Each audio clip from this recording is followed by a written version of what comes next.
Until they bring the streetcars back. Chapter 26.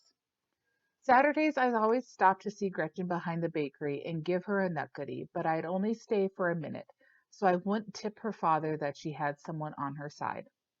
There was no chance to swipe another case of liquor on Saturday because Sid stood around in the storeroom like he was lonesome. You guys won another one Friday night, Sid said. Yeah, we beat Marshall. What's the matter with Central? You beat the tough teams and lose to the bums. I know. Geez, we could have won the city title. I stalled as long as I could and left before Sid got suspicious.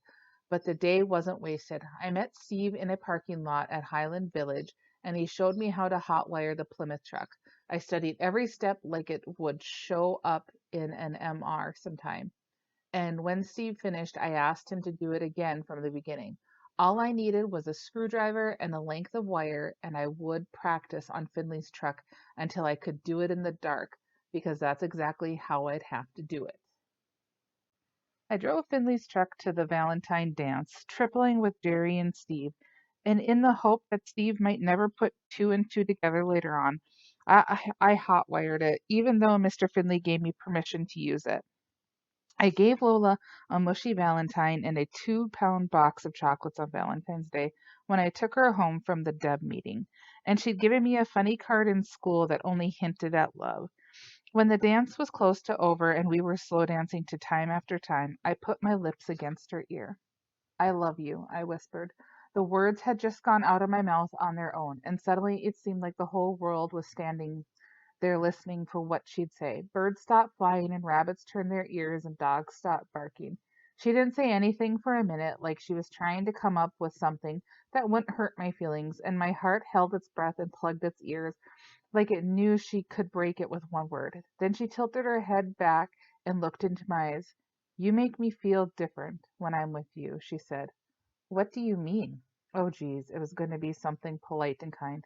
I don't know. Happy, safe, like you'd love me no matter what, whole hog. What's wrong with whole hog?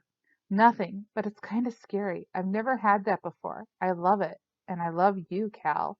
I love you. Holy cow, I was home. I kissed her right there on the dance floor in front of everyone. She loved me. The the world was happy and beautiful and I wanted to fly. We'd go steady and then we'd get engaged and then we'd get married and I'd have all the rest of my life to figure out the color of her eyes. On a cold, quiet night, I roosted in the branches of the red oak, pretending I was an owl, when all of a sudden the curtain winked and a slit opened where I could see into the bedroom. I stared through the sliver of light until I was half hypnotized, but I couldn't see any more. Then something moved, but I couldn't make out what until finally I figured it was a person, probably Gretchen, standing with her back to the window, naked. She stood there for a long time, and my eyes ached from staring so hard. After a while she moved to the side like she was climbing onto a bed, and for a minute I couldn't see anyone. Then I caught a glimpse of a man's body with his clothes on, and he was holding something in his hand, but I couldn't figure out what it was. And then the curtain whipped shut, and I was leaning so far forward toward the window I almost fell out of the tree. Geez, I was breathing hard and I was steaming mad, and I stared at the curtain for 10 or 15 minutes, and my imagination was going wild about what Letterman was doing to her until I almost blew a fuse.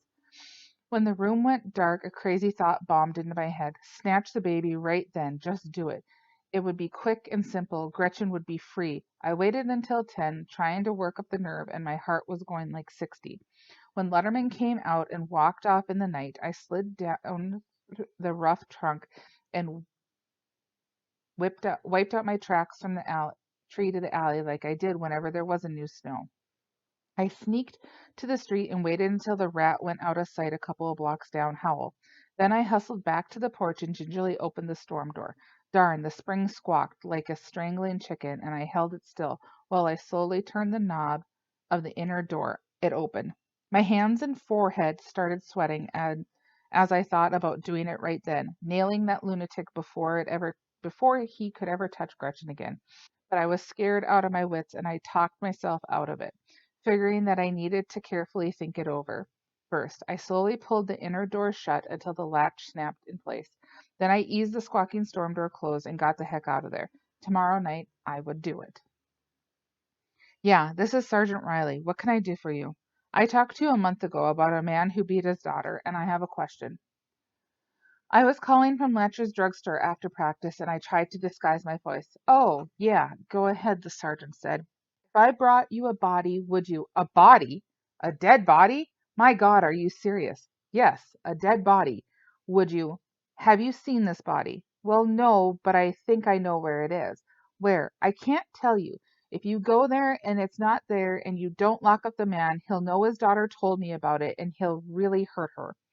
Tell me where and I'll take care of the guy, Riley said. You promise if I bring you the body, you'll lock the man up and keep him locked up until there's a trial or something? Listen, I don't know if this is on the level, but if you show us a body and that person you believe did the killing, we'll lock him up, but we'll need proof. Oh, there'll be proof, an eyewitness. I'll bring you a body tonight. Hold it, hold it. If you found a body, don't touch it, for God's sakes. You'll destroy evidence. Tell us where it is. You could screw it all up. I won't be destroying any clues. How late do you work? Wait a minute. You could get in serious trouble for interfering with police work. Don't go near the body, just do you want the body or don't you? You tell us where it is. Don't go near it. You hear me? Geez, he started sounding like my dad. How late do you work? I said. I'm on until midnight, but you let me come and get the body with you. Then you won't mess up the evidence. And besides, you'll be safer. You could get yourself killed, you know. You don't understand. I have to do it this way. By the time you do it legal, there won't be any body. Tell me who this is in case something goes. I'll see you tonight, I said, and I hung up.